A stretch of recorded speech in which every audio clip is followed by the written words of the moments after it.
Bonjour, nous étudions cette semaine la Parshat Trouma. Après avoir jeté la semaine dernière les bases de la législation de la Torah, cette Parshat Trouma introduit un sujet important, la construction du Mishkan, du sanctuaire de Dieu, qui est la résidence de Dieu dans le monde. Et donc, on voit la participation de tous les enfants d'Israël à cette construction. Et puis ensuite, la paracha nous en décrit les différentes parties.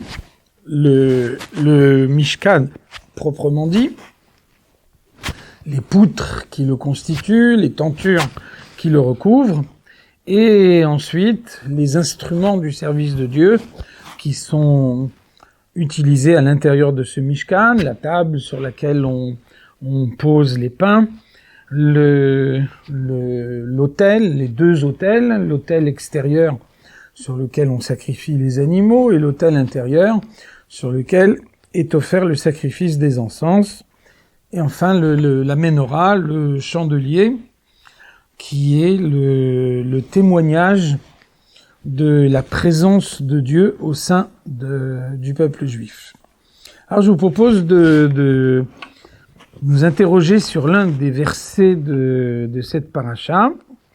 Après avoir décrit tous les éléments qui constituent le Mishkan, la Torah nous dit « Vehakemota et Mishkan », donc c'est le chapitre 26, le verset 30, Vehakemota et Mishkan, tu dresseras le Mishkan kemishpato, selon ce qu'il doit être, selon la loi qui t'a été enseignée, Asher orheta ba'ar, tel qu'on te l'a montré sur la montagne.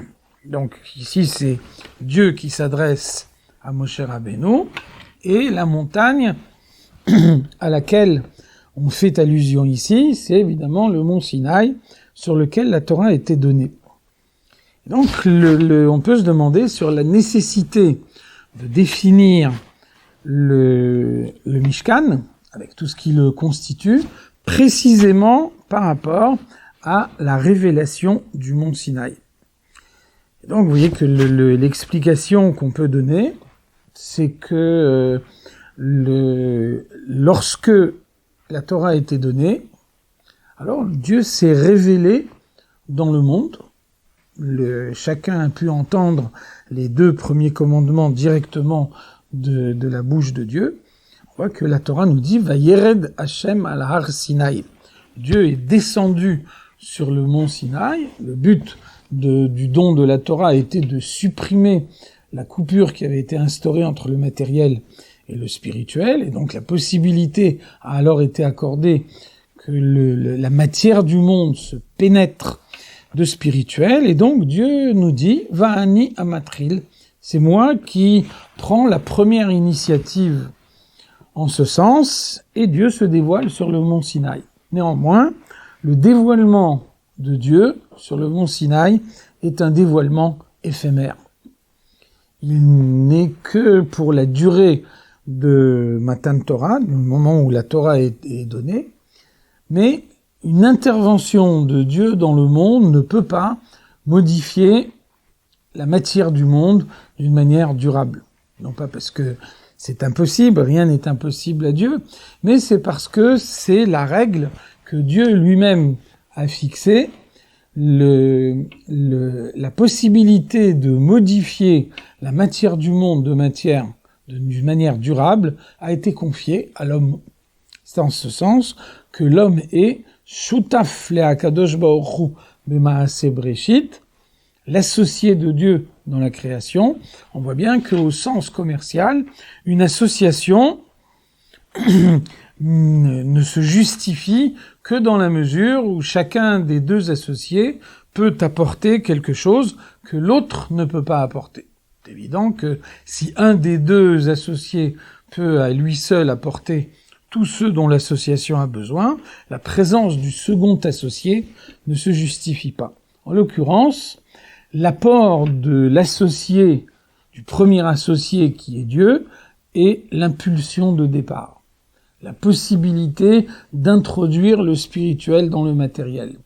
Le deuxième associé, le peuple juif, est celui qui donne un caractère de fixité à ce dévoilement de la présence divine au sein de la matière. Donc c'est la référence qui est faite ici au mont Sinaï, qui est le dévoilement de Dieu, l'impulsion de départ, comme conclusion de cette description du Mishkan, parce que c'est ici la définition la plus précise qu'on peut donner du Mishkan. Le Mishkan est la résidence fixe de Dieu dans le monde.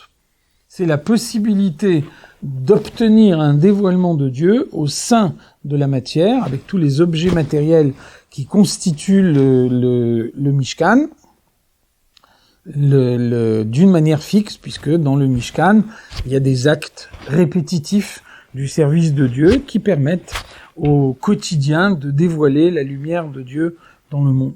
Et donc, de cette façon-là, la Torah nous décrit les étapes de cette révélation de Dieu dans le monde. D'abord, il y a Matan Torah. Matan Torah, c'est une révélation éphémère de Dieu, mais qui était nécessaire parce qu'elle a donné l'impulsion première pour qu'ensuite la matière du monde puisse être transformée.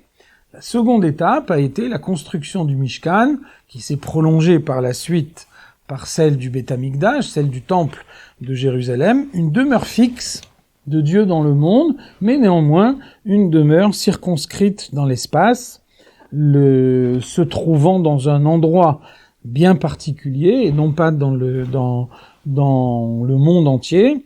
Et donc, à partir du temple, la lumière de Dieu peut se répandre dans le monde.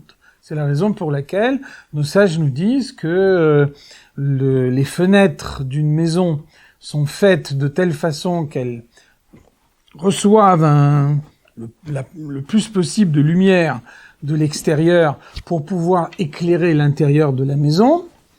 Les fenêtres du temple, à l'inverse, sont étroites à l'intérieur et larges vers l'extérieur. Le but des fenêtres du temple est que la lumière intérieure au temple puisse éclairer le monde entier.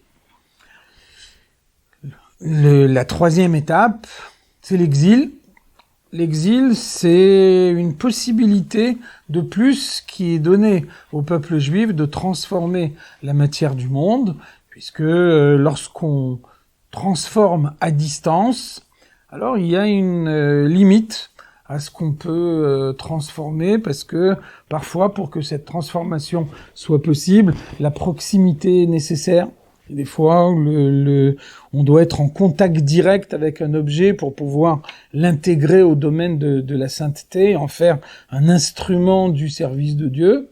Et donc, l'exil, en ce sens, est une chance qui est accordée au peuple juif, celle de pouvoir faire du monde entier l'endroit dans lequel Dieu réside. Ça veut dire que de la même façon que des tefilines sont un objet du service de Dieu de la manière la plus objective, une mezouza permet de servir Dieu, un Sefer Torah est un instrument du service de Dieu que tout le monde embrasse lorsque on le sort de l'Arche Sainte.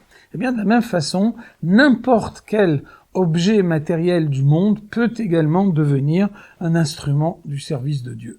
C'est l'opportunité qui est offerte par l'exil, la possibilité de saisir chaque objet avec lequel on est en contact au quotidien et de lui trouver l'utilisation qui doit être la sienne conformément à la volonté de Dieu telle qu'elle est exprimée dans la Torah. Et c'est ce qui nous conduit à la quatrième période.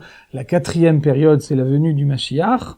La venue du Mashiach, c'est le moment où la révélation de Dieu sera non plus limitée à l'espace du temple, mais bien au contraire, révélée dans le monde entier. À ce moment-là, chaque objet du monde sera le reflet de la présence de Dieu, la finalité de la création sera atteinte et le monde sera devenu la résidence de Dieu. Vous voyez bien que selon l'image couramment citée dans la chassidoute, lorsque on entre dans la maison d'une personne qu'on ne connaît pas, vous voyez que la manière dont cette maison est ordonnée, organisée, mise en ordre, donne énormément d'indications sur la personne qui y habite, de sorte que même si on ne connaît pas cette personne, uniquement en observant sa maison, on a déjà de très nombreuses indications sur sa personnalité, sur ce qu'est cette personne, sur sa manière de vivre. Et vous voyez que un objet matériel peut être le reflet de son propriétaire. Eh bien, le but de la création, c'est de faire en sorte que chaque objet matériel porte l'empreinte de Dieu. Et à ce moment-là, on peut voir la présence de Dieu dans dans l'ensemble du monde.